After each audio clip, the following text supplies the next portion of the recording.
Hello दोस्तों, आज की कहानी है बदलाव जरूरी है। शिल्पी ड्राइंग रूम में पोछा लगा रही थी। सास ससुर और दोनों बच्चे ड्राइंग रूम में ही थे। चाय लो, गर्मा गर्म चाय, चाय लो, गर्मा गर्म चाय, ऐसा कहते हुए हाथ में चाय का ट्रे लेकर मनोज, शिल्पी के पति ने ड्राइंग रूम में प्रवेश किया। शिल्पी को अपनी आंखों पर विश्वास ही नहीं हुआ। इन्होंने और चाय बनाई? असंभव, क्योंकि शादी को 10 साल हो गए थे, लेकिन आज तक उसने मनोज को चाय बनाते नहीं देखा था। चाय बनाना तो दूर की बात, वो तो सोकर उठते थे तो कभी अपनी चादर भी तह करके नहीं रखते थे। मनोज, चाय तूने बनाई? सासू जी ने पूछा।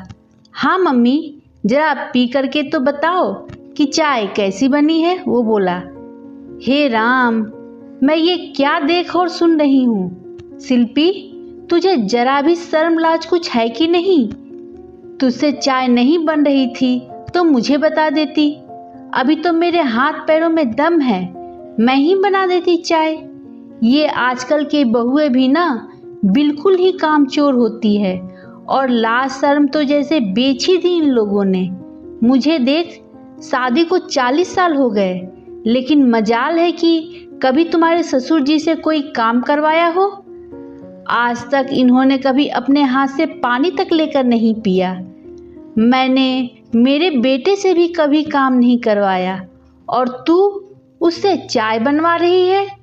शिल्पी की सास गुस्से में बोली। शिल्पी को काटो तो खून नहीं। वो मन ही मन सोचने लगी कि आज इनको क्या हो गया है, क्यों बनाई इन्होंने चाय। अब मम्मी जी और पापा जी मुझ पर बार बार ताने कसेंगे। चाय बनाकर जरूर इन्होंने मेरी थोड़ी सी मदद कर दी, लेकिन जितना समय चाय बनाने में लगता, उससे ज़्यादा समय तो मुझे ताने सुनने पड़ेंगे। मम्मी पापा, बताओ ना, चाय कैसी बनी है? शिल्पी, आओ, तुम भी पहले चाय पी लो, फिर पोछा लगा लेना, नहीं तो चाय ठंडी हो जाएगी, मनोज ने कहा। सास ससुर का तमतमाया चेहरा देखकर शिल्पी की पोछा छोड़कर चाय पीने की हिम्मत नहीं हो रही थी। जब मनोज ने दोबारा आवाज़ लगाई, तब जाकर शिल्पी ने चाय पी। चाय वास्तव में बहुत लजीज बनी थी, पर एक चाय के कारण घर में जो कोहराम मचने वाला था, उसकी आशंका मात्र से शिल्पी डर रही थी। जब चाय के कप लेकर शिल्पी किचन में गई तो मनोज भी उसके पीछे पीछे किचन में गया। शिल्पी ने नाराज होते हुए मनोज से कहा, आपको क्या आवश्यकता थी चाय बनाने की? पोछा लगाने के बाद मैं चाय बनाने ही वाली थी। अब मम्मी जी पापा जी मेरे ऊपर ताने कसेंगे। शिल्पी, कूल डाउन, सिर्फ चाय ही नहीं, अब तो मैं जितना हो सकेगा हर काम में तुम्हारी मदद करूँगा। क्या मतलब? शिल्पी ने आश्चर्य से कहा। मतलब यह है कि अभी कोरोना वायरस के लॉकडाउन की वजह से मेरी छुट्टियां हैं। आज लॉकडाउन का 7वां दिन है। जब लॉकडाउन हुआ था तो मैंने सोचा था कि परिवार के साथ समय बिताऊंगा। मम्मी पापा और बच्चों के साथ तो मैं समय बिता रहा हूँ, लेकिन मैं देख रहा हूँ कि तुम्हारे पास तो समय ही नहीं है, मनोज ने समझाते हुए कहा। तो शिल्पी बोली, सॉरी जी, आज से मैं काम और जल्दी जल्दी खत्म करने की कोशिश करूंगी। मैं समझ रहा हूँ कि तुम भी हमारे साथ समय बिताना चाहती हो, लेकिन अभी मैं और बच्चे सभी घर पर रहने से हम लोग थोड़ा सा देर से सोकर उठते हैं, जिस कारण तुम्हारा पूरा रूटीन गड़बड़ हो रहा है, और ऊपर से काम वाली बाई भी नहीं आ रही है। मैं पिछले 6 दिनों से देख रहा हूँ कि तुम्हें 1 मिनट की भी फुर्सत नहीं मिल रही है। रात होते होते थकान के मारे तुम्हारा चेहरा उतर जाता है। चाय नाश्ता, खाना, बर्तन, कपड़े, झाड़ू पोछा, पापा मम्मी की दवाई आदि देना, आखिर तुम अकेली क्या क्या करोगी?